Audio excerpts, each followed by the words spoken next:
오늘 사도행전 27장의 말씀을 통해서 풍랑 중에서라는 말씀을 함께 하나님의 말씀 나누기를 원합니다.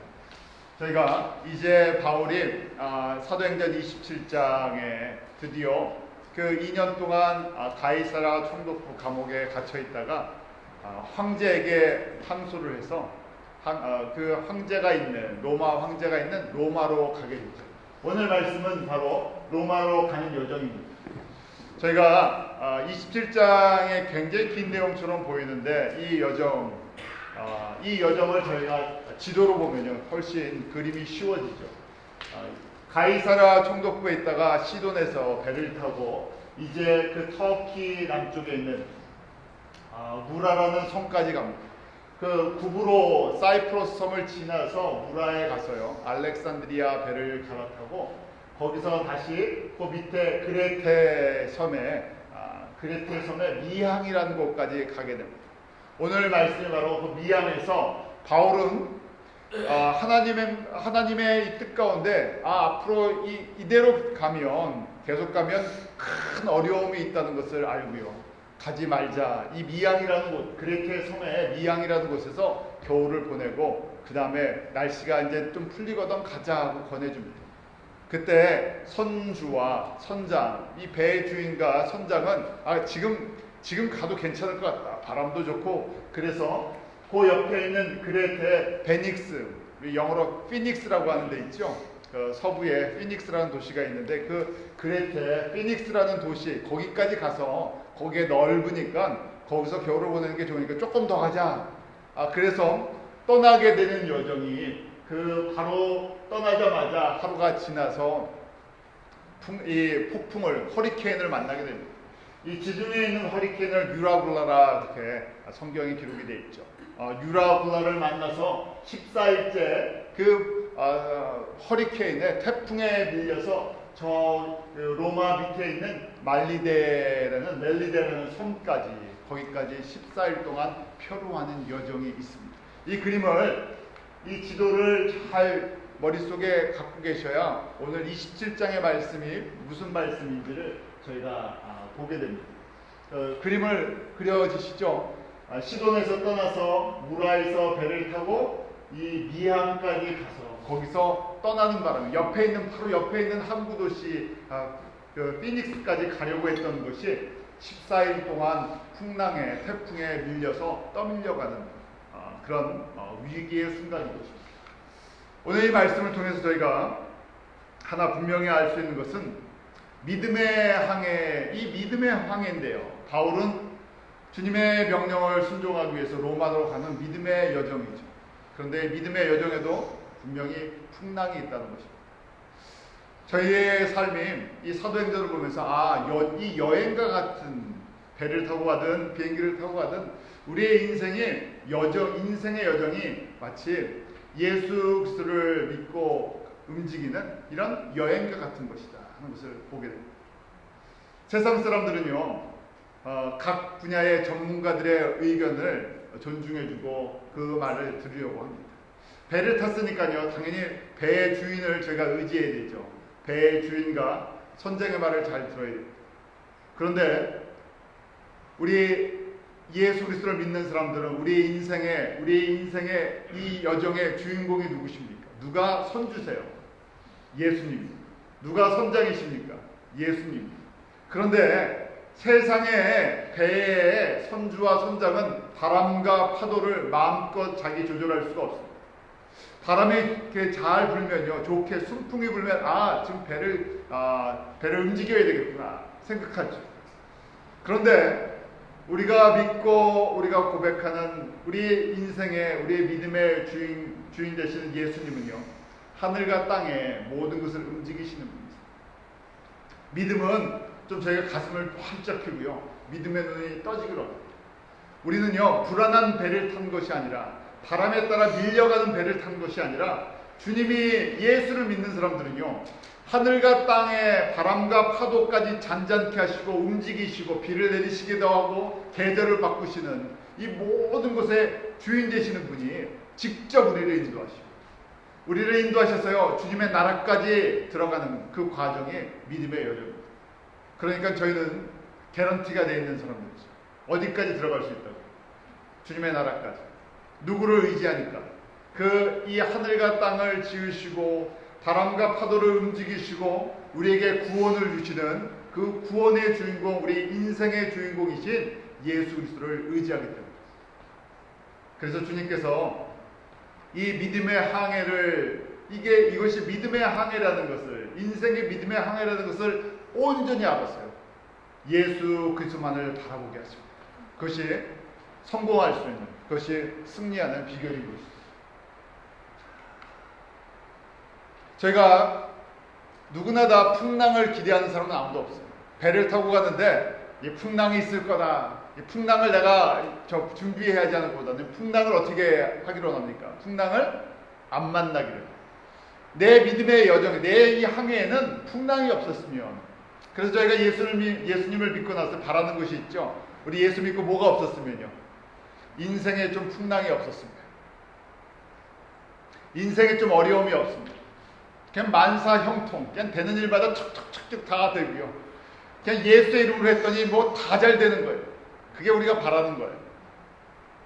그런데 저희가 믿음의 사람들을 보고 사도행전을 보고 성경을 보고요. 어디를 보아도 예수 믿으니까 그냥 모든 것이 척척척척 다 되고요. 생전 바람 한 번 안 불더라 하는 그런 인생이 있습니까? 없어요. 내 인생 속에는 태풍 한 번 안 치더라. 그랬으면 그러면 진짜 좋죠. 이야, 그런 인생이 있으면 얼마나 좋겠습니까? 신경 쓸 게 없는 인생이에요. 근데 또 그러면 재미가 없죠. 그러면 기계 같잖아요. 매일 일어나는데 똑같아요. 바람이 한 점도 없어요. 마치 매일 똑같은 날씨로 매일 똑같은 바람으로 온다 그러면요, 인생이 참 재미없을 수도 있겠죠. 주님께서는요, 우리의 믿음의 여정에 꼭 풍랑을 허락하십니다. 우리만 그렇게 풍랑을 만나는 것이 아니라 예수님께서도요, 이 땅 가운데 오셔서 하나님의 나라를 세워나가는 그 구원의 일을 이루어 나가시는데, 예수님께도 큰 풍랑이 있을 것을 제자들에게 말씀하시고 도전을 주십니다. 요한복음 16장에 보면요, 예수님께서 십자가를 지시기 전에 제자들에게 이런 말씀을 마지막 주십니다. 16장 32절 33절 한번 같이 읽어볼까요? 시작. 보라, 너희가 다 각각 제 곳으로 흩어지고 나로 혼자 둘 때가 오나니 벌써 왔도다. 그러나 내가 혼자 있는 것이 아니라 아버지께서 나와 함께 계십니다. 이것을 너희에게 이름은 너희로 내 안에서 하나를 누리게 하려 함이라. 세상에서는 너희가 환난을 당하나 담대하라, 내가 세상을 이겨노라 하십니다. 예수님께서 예수님이신데요, 하나님이신데요, 하나님의 아들이신데 이 십자가를 지러 걸어가시는 이 여정을 알고 계십니다. 그 여정 속에요, 전부 함께 따르던 제자들도 다 흩어지고 도망갈 걸 보고 있어요. 배신하고 떠날 거라고. 만왕의 왕이신데요, 참 전능의 하나님이신데, 창조주신데, 창조주가 피조물에 의해서 버림을 받고요, 배신당하고요, 죽임을 당하는 과정. 저희가 믿음의 이 예수님을 따라가면서요, 이런 일이 없었으면 참 좋을 것 같지 않아요? 그냥 모든 사람들이 다 좋아하고 항상 순풍만 있고 모든 것이 다 안정적이고. 사실 저희가 바라는 것 아니에요. 예수님께서도요, 이 땅 가운데 사람이 당할 수 있는 가장 극심한 모든 고통을 다 당하셨어요. 아픔을 다 당하십니다. 알고 계시죠? 나 혼자만 있는다 하는 것이. 큰 거대한 죽음의 폭풍이 나에게 다가오는데 누구도 이것을 대신해 질 수가 없죠. 그것도 자원하면서 예수님께서 지신 길이에요. 그러면서요, 예수님께서 하시는 말씀이 있죠. 내가 혼자 있는 것이 아니라 누가 함께 하신다고요? 아버지께서 함께 하신다. 저희는요, 항상 어떤 문제가 생기면 사람부터 찾습니다. 누가 나에게 도움을 줄 수 있을까? 누가 나에게 위로가 될까? 누가 나에게 힘이 될까? 누가 이 나를 고통 가운데서 좀 건져내 줄 수 있을까? 사람을 찾다가 이 세상적인 방법이 이제 안 통하면 그 다음에 누굴 찾습니까?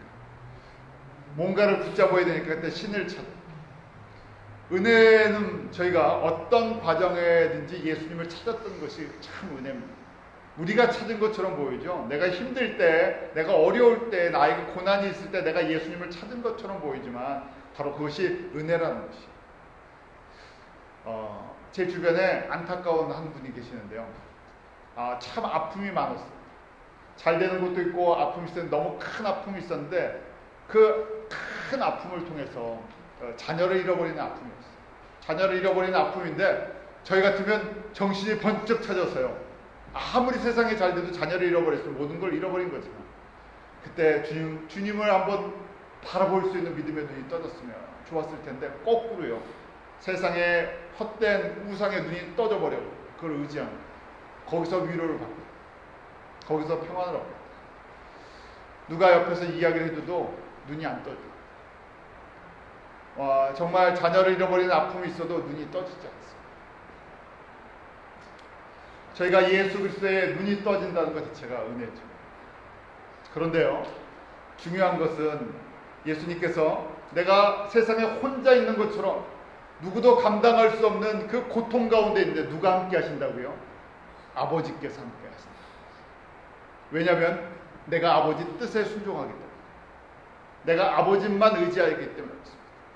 다시금 저희가 다 각자 우리의 살아온 배경과 움직이는 삶의 모든 모습들이 다른 것처럼, 그런데 저희는 같은 목적을 향해 가는 사람입니다. 믿음 안에서 누구를 향해서? 하나님의 나라를 예수님과 동행하면서 걸어가는 사람들, 같은 목적지를 향해 걸어가는 사람들. 그런데 여기서 정말 우리가 평강을 누릴 수 있는 것, 이 여행을 마칠 수 있는 것은 누구를 의지해야 된다고요? 이 여행의 주인공이시고 우리의 인생이라는 이 항해의 배의 주인이신 예수님만을 의지해요. 어떨 때 의지해야 됩니까? 잘 될 때부터 의지해요. 어려울 때만 반짝 의지하는 것이 아니라 평소에 항상 의지해야 하는 것이 믿음의 의지예요. 왜냐하면 중요한 것이 있습니다. 우리가 우리의 앞길을, 내일을 알 수가 없기 때문에 하나님께서 비밀에 만들어 놓으셨어요. 근데 그것이 은혜죠. 그렇기 때문에 매 순간마다 주님을 의지하도록 그러면서요, 하나님은 기뻐하십니다. 피조물인 우리가 창조주를 찾고 의지하며 주님과 동행할 때 기뻐하십니다. 이렇게 주님께서 말씀하시면서요, 그렇지만 환난이 있지만 궁극적으로 결론적으로 뭐 한다고요? 아버지를 의지하는 사람, 나를 의지하는 사람은 반드시 이긴다는 얘기.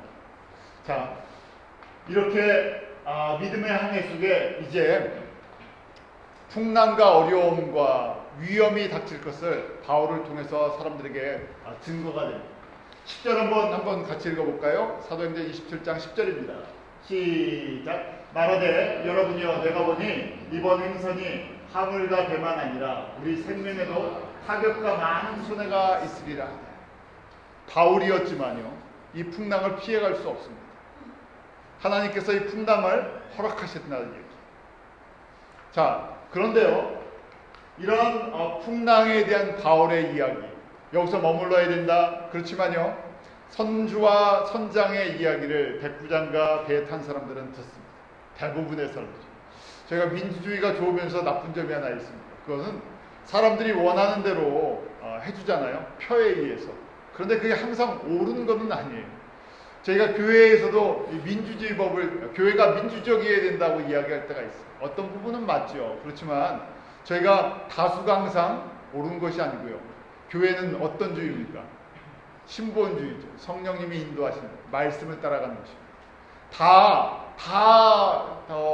이 길로 가자 그래도요, 주님의 말씀을 따라 움직이는 것이 성도의 삶입니다. 이 믿음의 항해에서도 마찬가지죠. 바울과 바울의 일행의 이야기를 비담아듣는 사람 아무도 없습니다. 왜냐하면 배에 대해서는 누가 잘 알기 때문에 선주와 선장이 제일 잘 알죠. 그러니까 백부장과 그 일행들, 배에 탄 대부분의 사람들이 선주와 이 선장의 이야기를 했습니다. 맞습니다. 배에 대해서는 잘 알아요. 그런데 이 바다가 움직이는 것까지는 알고 있어요. 그런데 그 너머의 일은 알 수가 없는 것입니다. 창조주를 알 수가 없죠. 전능자를 알 수가 없습니다. 하늘과 땅의 모든 것을 움직이시는 분의 그 섭리를 알 수가 없습니다. 믿음은요, 거기까지 봐야 하는 것입니다. 우리는요, 배를 보는 사람이 아니라 배를 만드신 분, 하늘과 땅을 만드신 분, 그것을 움직이시는 분을 볼 때 저희 가운데 이 안에서 평강을 누릴 수가 있어요. 다른 사람들이 다 보는 거 똑같이 보죠. 배를 보는 선주나 선장 어디까지 봅니다. 그 사람들이 다 볼 수 있는 게 아니에요. 저희가 전문가의 이야기를 무시하는 건 아닙니다. 각 분야의 전문가들이 있어요. 그렇지만 전문가라는 얘기는 그것만 보는 사람. 의사가 모든 걸 다 합니까? 아니죠. 의사도 다 전문 분야가 있어요. 내과가 있고 외과가 있고 신경외과, 소화기과 여러 가지가 있습니다. 그럼 의사가 모든 걸 다 합니까? 아니요. 자기 전문 분야에 대해서 전문성을 갖고 있어요. 그런데 그거 넘어가면 뭡니까? 자기 몸도 몰라요.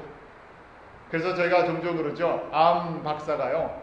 암에 걸려서 고통 가운데 있는 모습도 그 병을 연구하는 그 과정 속에 있는 거지 자기 몸의 주인이 아니기 때문에. 선주와 선장 오랫동안 경험에 의해서 어느 정도까지는 알 수 있습니다. 그런데 그 너머는 알 수가 없어요. 저희는 바로 이 너머에 계신 분을 믿고 따라가는 사람들. 이 항해 사람들을 보면서요. 이게 보통 사람들이에요. 믿음이 없는 사람들은요. 선주와 선장의 이야기예요. 저희도 마찬가지죠. 세상 일을 해나가는데 세상의 선주와 선장의 말을 더 중요하게 들을 것인가? 내가 주님과 동행하면서 주님의 말씀에 내가 귀 기울일 것인가? 어떻게 이 길을 따랐을 때요. 선주와 선장의 말을 따랐을 때 마치 13절에 보면 남풍이 순하게 불매 저희가 득이할 줄 알고 일단은 선주와 선장의 말이 맞는 것처럼 보입니다. 순풍이 불어서 배가 잘 움직입니다. 그런데 예측하지 못한 결과가 나오죠. 14절에 보면 얼마 못 되어 섬 가운데서 유라굴로라는 이 허리케인을 만나는 것입니다. 이것이 문제죠. 사람들이 이것 때문에 언제 어떻게 만날 그 태풍 때문에 인생의 풍랑 때문에 안전장치를 만들어 놓은 거죠. 보험도 들고요. 신앙생활도 하나 해보고 저축도 하고 또 건강을 유지하기도 하고 그런데 지난 벌써 1년이 지났죠. 샌디가 불 때 그걸 막을 수 있는 사람은 없습니다. 좀 순하게 지나가기를 바랄 뿐이죠.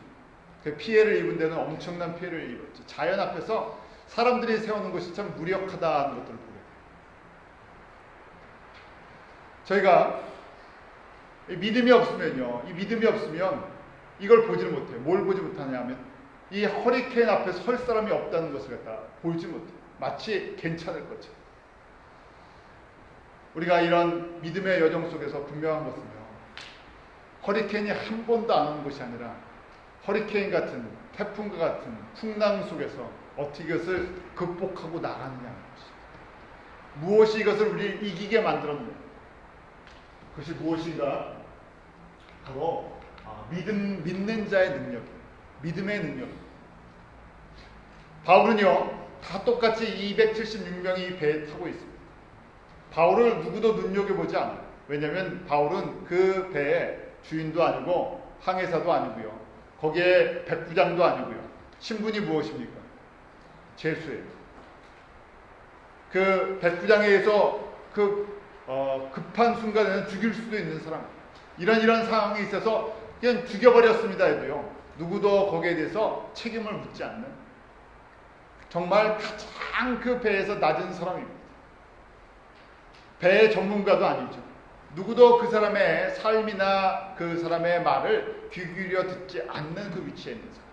그런데 바로 이 믿음의 사람들의 능력이 세상을 변화시키고 풍랑을 뚫고 나갈 수 있는 힘을 줍니다. 믿음의 사람의 능력이 있는 것이 아니라 하나님께서 그 믿는 사람을 통해서 일하시기 때문에 오늘 말씀에 보면 바울은 이 풍랑의 위기 속에서 끊임없이 주님의 음성을 듣습니다. 떠나기 전에도요. 여기서 떠나면 환난과 피해가 분명히 있을 것이다 하고 이야기를 해주죠. 그리고 이 풍랑 속에서 주님의 음성을 또 잠잠히 듣습니다. 23절 말씀 한번 같이 읽겠습니다. 시작. 나의 속한 바 곧 나의 섬기는 하나님의 세대가 어젯밤에 내 곁에서 서서 말하더니. 이것이 저희가 갖고 있는 능력입니다. 저의 능력은 다른 것이 있지 않아. 내가 주님의 말씀을 주님의 말씀으로 듣는 것입니다. 누구에게나 다 하나님의 말씀이 성경책이 주어져 있어요. 이 시대는 너무 말씀이 흔하다 보니까 하나님의 말씀을 하나님의 말씀으로 듣지 않습니다. 그냥 저희가 성경의 지식, 신앙의 지식으로 받아요. 너무 많은 이야기들이 퍼져나갑니다.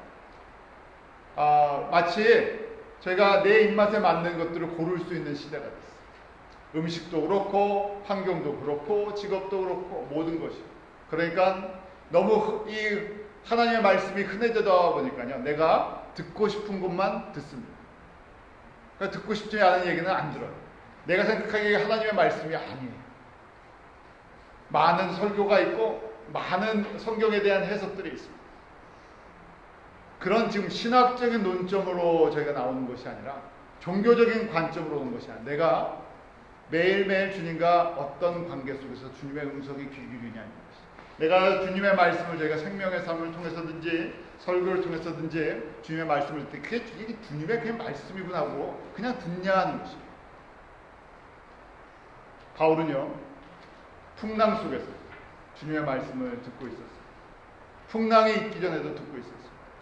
로마로 가는 여정에서도 듣고 있었어요. 하나님께서 어떤 사람을 통해서 일하기를 원하시는가? 하나님의 말씀을 듣는 사람. 하나님의 말씀을 듣는 사람이 복된 사람. 하나님의 말씀은 누구의 말씀입니까? 주의 말씀으로 그냥 듣는 것이죠. 저희가 성경 말씀을 어떻게 보면 인간적인 눈은 이해가 되지 않는 말씀이 너무나 많아요. 아니요. 다시 보면요. 성경은요. 사람의 관점에서 이해가 되지 않는 말입니다. 왜냐하면 우리가 문자적으로는 이 내용을 읽고 볼 수는 있어요. 그런데 성경은요. 성령의 이 감동으로 하나님의 뜻과 하나님의 계시를 우리에게 베풀어 주신 영적인 말씀.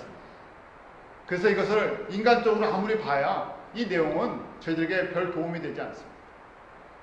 그런데 이것을 그냥 주님의 말씀으로 받아들여요. 왜 주님께서 태풍을 허락하십니까? 왜 풍랑이 있습니까? 내가 배를 탔는데 그런 풍랑이 지나가야죠.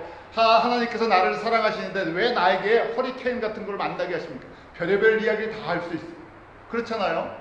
내가 주님을 위해서 이렇게까지 수고하고 10년 동안 주님을 위해서 이 복음 증거를 위해서 이렇게 달려왔는데 내가 왜 붙잡혀갖고 말도 안 되는 억울한 누명을 쓰고 그 다음에 가이사랴 총독부에서 2년 동안 감금을 당하다가 내가 로마에 왜 죄인으로 끌려갑니까? 내가 이거 주님 때문에 가는데 못 가죠. 주님 때문에 가는데 무슨 풍랑이 있습니까? 억울한데 이것까지도 얼마든지 따질 수 있어요. 주님 앞에 그렇게 구할 수도 있습니다. 이게 말이 됩니까, 주님? 허리케인이 오던 곳도 물러가게 하시고 그냥 순풍에 돛달 그냥 쫙 가듯이 그냥 한 번에 가서 내가 황제 딱 만나서 내가 죄 없음을 갖다가 증거하고 한번 이야기하면 되지 않습니까? 이렇게 이야기할 수도 있어요. 그런데 바울은 그냥 주님의 음성을 듣습니다. 그리고 그것을 받아들여요. 제가 하나님의 말씀이 어떨 땐 이해가 되지 않을 때가 있어요. 그냥 받아들여요. 주님의 뜻이 그렇습니까? 주님의 말씀이 그렇습니다. 때가 되면 저에게 그 주님의 계획을 가르쳐 주시죠. 지금 내 눈에는 여기까지뿐이 보이지 않습니다. 바울이 지금 알 수 있는 것은 두 가지예요. 지금 배를 타고 가면서요. 하나는 이 앞에 큰 환란이 있다는 것을 미리 가르쳐 주셨어요. 그리고 환란 속에서 또 주님과 계속 대화를 합니다. 주님의 음성을 듣습니다. 주님의 말씀을 듣는데 주님께서 뭐라고 말씀하세요? 주님께서요. 24절 이것이 주님의 약속. 24절 한번 같이 읽습니다. 시작. 바울아 두려워 말라. 내가 가이사 앞에 서야 하겠고 또 하나님께서 너와 함께 행성하는 자를 나에게 주셨다 하였습니다. 주님께서 이렇게 말씀하세요. 너 분명히 이 풍랑이 있는데 풍랑 보지 말고 뭘 보라고요? 나는 너를 어디에 보내겠다. 로마 황제 앞에 분명히 보내겠다. 이게 나의 뜻이라고. 내가 너를 황제 앞에 보냈는데 풍랑에 있는 것도 내 손 안에 있다는 하나님의 주권 가운데 있다는 것이. 단 하나님께 또 약속해 주시죠. 주님께서 뭐라고 약속해 주시죠? 이 배에 탄 사람 다 너 때문에 구원을 받게 해주시고 풍랑은 하나님께서 허락하시지만 이 배에 탄 사람들 너 때문에 내가 보호해주고 너 때문에 구원을 얻게 해주겠다고 약속해 주셨어요. 이것이 하나님의 말씀을 듣는, 그 주님의 말씀을 듣고 순종하는 사람들의 능력, 이것이 사도행전에 나오는 사도들과 믿음의 사람들의 능력입니다. 풍랑이 오는 걸 막아내는 것이 아니라 풍랑 속에서도, 환란 속에서도 주님의 음성을, 생명의 위협 속에서도 주님의 말씀을 의지하고 주님 앞에 순종했을 때 주님께서 내가 너를 통해서 나의 일을 이루어 나가겠다. 주님께서 그런 삶을 찾고 계십니다. 어떻게 보면요, 작은 풍랑에서부터 큰 풍랑까지 풍랑을 통해서 우리를 시험하십니다. 우리를 훈련시켜 주십니다. 네가 진짜 이런 위기 순간에 나를 신뢰할 수 있느냐, 나의 말을 듣고 순종할 수 있느냐. 믿음은요, 사실은 위기 속에서 나타나게 되어 있습니다. 모든 것이 다 순풍이 있을 때, 모든 것이 다 순조로울 때 사람들이 다 믿음이 좋은 것처럼 돼요. 그렇잖아요. 모든 것이 다 잘 되는데 그때는 주님을 사랑한다, 주님을 찬양하고 주님을 섬기고 봉사하고. 그런데 진짜 믿음은 언제? 위기의 순간, 환란이 있을 때, 풍랑의 분. 사도행전은요, 항상 풍랑 속에 있는, 우리가 지금 사도행전의 메시지가 거의 이제 끝나갑니다. 27장까지 왔는데 이걸 만약에 영화로 만든다고 한번 생각해 보십시오. 드라마로 만들어 본다고. 한 장 한 장 항상 위기의 순간이에요. 우리 뭐 드라마나 영화나 거의 이제 끝나갈 때쯤 되면 여운을 남깁니다. 무슨 여운이요? 다음 거 궁금하게. 소설도 그렇고요, 대본이 항상 그래요. 책들도 그렇고요, 1편이 끝날 쯤 되면, 1장이 끝날 쯤 되면요, 뒤에 궁금하게 탁 사건 하나를 마무리 짓지 않는 사건 하나 탁 던져놔. 그 다음이 궁금하게요. 그 다음날 기다려지든지 그 다음 장이 궁금해지든지. 평범하면 재미가 없잖아요. 누가 만나서 주님 안에서 행복하게 편안하게 살다 주님 앞에 갔다 그러면 더 이상 쓸 내용이 없잖아요. 그런데 주님께서는요, 이렇게 풍랑 속에서 그럼에도 불구하고 너희가 나를 신뢰하느냐 하는 그 주님을 신뢰하는 사람, 믿음의 사람을 통해서 내가 어떻게 일하는지 보여주겠다고 보여주시다. 바울은 이렇게 풍랑 속에서 주님의 음성을 듣는 것을 배워나갑니다. 제자들도 그랬었죠. 제자들도 처음부터 이 환란 속에서 주님의 음성을 듣는 것에 익숙하지 않았습니다. 그들은 환란 속에서 세상을 의지하는 법에 익숙했던 사람들이에요. 저희도 그렇습니다. 저희는 세상 속에서요, 세상의 방법이나 세상의 경험이나 세상을 의지하는 거에 익숙한 사람들이에요. 그런데 예수를 믿고 나서요, 세상을 따라가는 세상의 전문성이 있는 사람들인데요, 세상의 전문성을 내려놓고 주님의 음성을 먼저 들어야 하는 그 훈련을 받기 시작합니다. 거꾸로 보면요, 주님께서 사랑하는 사람들에게 이 믿음의 풍랑을 허락하신다는 거예요. 일을 맡기시기 위해서. 정말 네가 지금 바울처럼요, 이런 큰 태풍 속에서, 허리케인 속에서도 나의 말 하나만 의지해갖고 평강을 누리고 이 사람들에게 나를 증거할 수 있느냐를 보여주시죠. 왜? 앞으로 만날 더 큰 허리케인이 있기 때문에, 더 큰 태풍이 있기 때문에. 로마에서 예수를 황제 앞에서 증거한다는 것은요, 평안한 가운데, 순탄한 가운데 증거하는 것이 아니라 로마의 감옥에서 가장 낮은 신분에서 똑같이 하는데요, 가장 높은 그 당시에 가장 권세가 있는 사람들에게 예수를 증거해요. 순조로운 것이 아니죠. 저희가 그렇습니다. 저희는 마치 이 물결을 거슬려 사는 사람. 저번에도 한번 말씀드렸죠. 우리가 예수를 주로 고백하는 복음적인 그리스도인들이 얼마나 소수의 사람들, 점점 더 소수가 되는 사람들. 그런데 철저하게 이런 풍랑과 환란 속에서, 세상의 물결 속에서 예수만 의지하고 예수를 증거하며 예수가 우리의 소망이십니다, 예수가 우리의 능력이십니다, 예수가 우리의 전부십니다, 그렇게 증거하려면요, 그냥 저절로 되지 않습니다. 성령의 충만을 입었다고 그냥 저절로 되는 것이 아니라 이 세상의 거대한 90%에서 98%의 거대한 물결이 가는데 거기를 뚫고 지나갈 수 있는 힘이 있어요. 그 힘은 어디서부터 나옵니까? 우리가 주님의 말씀을 주님의 말씀으로, 주님의 언약을 주님의 언약으로, 주님의 부르심을 진짜 주님의 부르심으로 듣고 순종한다는 것입니다. 폭풍 속에서, 풍랑 속에서, 태풍 속에서 바울이 이 음성을 듣고요, 이 언약을 주님의 약속을 확인합니다. 그러고 나서 고백하죠. 25절 같이 읽겠습니다. 시작. 그러므로 여러분이 안심하라. 나는 내게 말씀하신 그대로 되리라고 하나님을 믿습니다. 신뢰의 고백. 그 배에 탄 사람들에게 선포합니다. 나는 나에게 말씀하신 주님의 말씀을 믿습니다. 그렇게 될 걸 믿습니다. 주님의 뜻을 의지합니다. 우리가 성경을 보면서요, 우리가 설교를 들으면서요, 주님의 말씀을 묵상하면서 우리가 주님의 약속을 얼마나 믿는지, 진짜 믿습니까? 주님의 뜻대로 모든 것이 이루어지는 것을 제가 믿는지, 주님께서 그만한 권세가 있는 분이신지, 주님께서 그런 능력이 있으신 것, 그걸 저희가 믿는지, 주님께서 이러한 믿음을 가지고 순종하는 사람을 통해서 놀라운 일을 베푸십니다. 무슨 일을 베푸셨습니까? 14일 동안 풍랑을 맞이하고요, 15일째 이 멜리데라는 섬에 거기 한 명도 생명을 잃지 않았어요. 주님께서 말씀하십니다. 누구를 통해서요? 바울 때문에. 바울의 위치는요, 아주 약한 사람입니다. 어떤 영향력을 줄 수 있는 위치가 아니지만요, 바로 믿음의 한 사람을 통해서 하나님께서 보여주시는 것이죠. 그 배에 탄 276명이 일단 생명을 얻고, 그 사람들 뿐만이 아니죠. 마치 믿음의 한 사람이 있는 그곳이 구원의 방주의 역할을 합니다. 믿음의 한 사람이, 정말 믿음으로 순종하는 그 한 사람이 있을 때 그 배가 구원의 방주와 같은 역할을 합니다. 믿음의 한 사람이 있을 때 그 가정이 구원의 가정이 될 수 있다.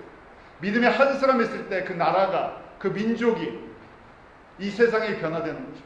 저희는요, 선장과 선주와 큰 배와 많은 경험 있는 사람들을 찾습니다.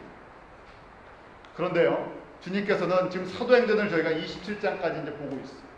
주님께서 찾으시는 사람은 이런 사람, 관심 있어 하는 사람.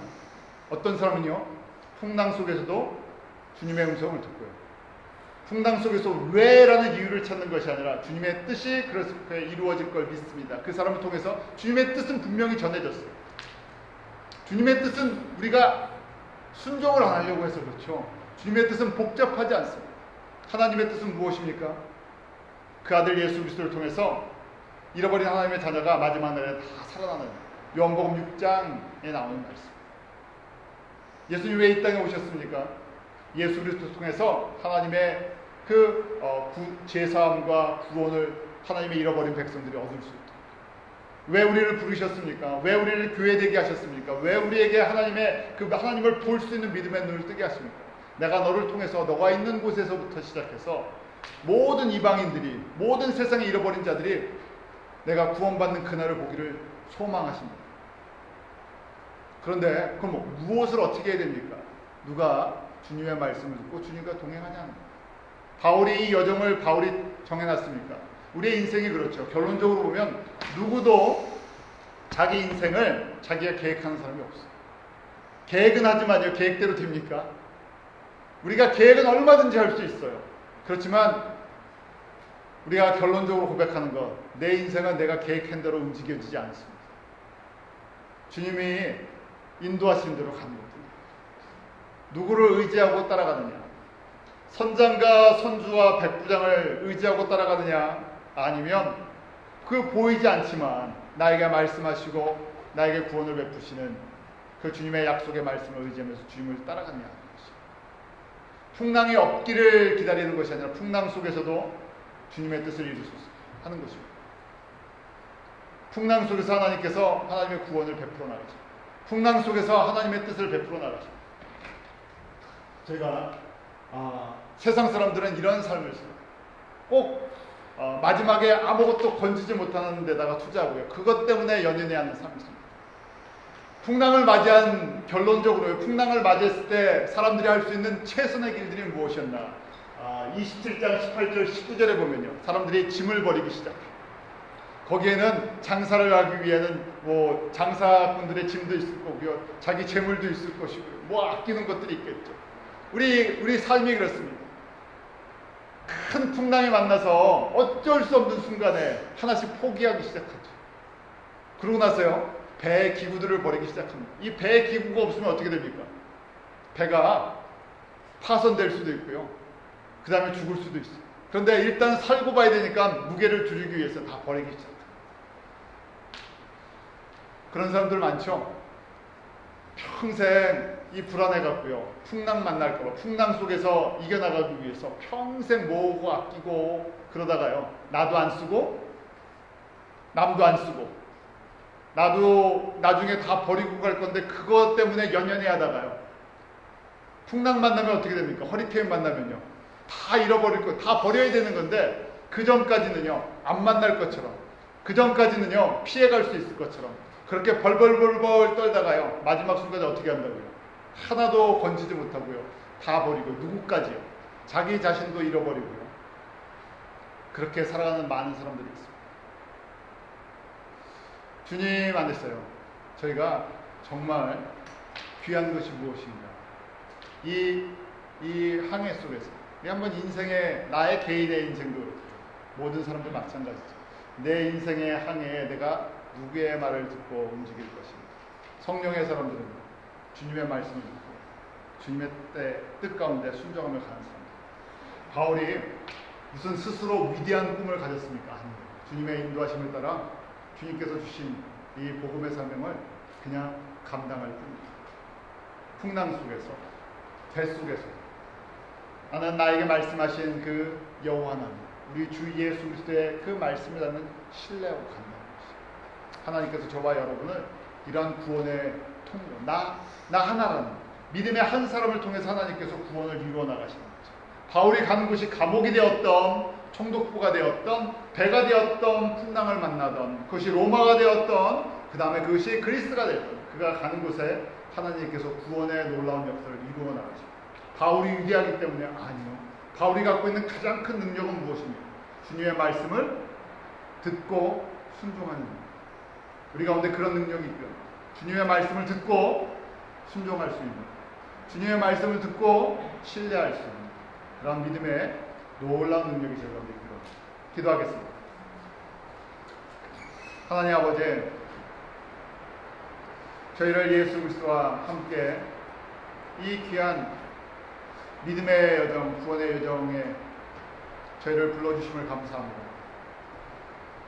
주님을 알지 못하고 살아가던 어리석은 그런 사람들을 이제 바로 우리 인생들의 주인 되시고 이 온 우주와 만물과 하늘과 땅의 모든 주권자이신 예수 그리스도께서 우리를 하나님의 자녀로 하나님의 백성으로 불러주심을 감사합니다.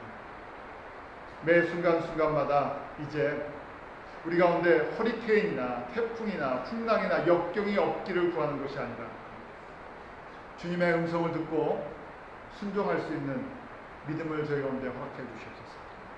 주님 때문에 주님 말씀에 순종함으로 말미암아 세상 끝날까지 주님이 함께 하시는 그 복된 은혜를 누리게 하여 주시옵소서. 주님께서 제자들을 이 땅 가운데 보내시면서 볼지어다 세상 끝날까지 너희와 함께하리라 말씀하셨습니다. 저희로 이 주님의 말씀에 순종할 때 우리 함께 하시는 하나님의 풍성을 매일매일 경험하게 하여 주셨습니다. 우리 작은 자의 순종을 통해서 하나님의 구원의 풍성을 저희로 배우게 하시고 선포케 하여 주시옵소서. 예수님의 이름으로 기도합나이다.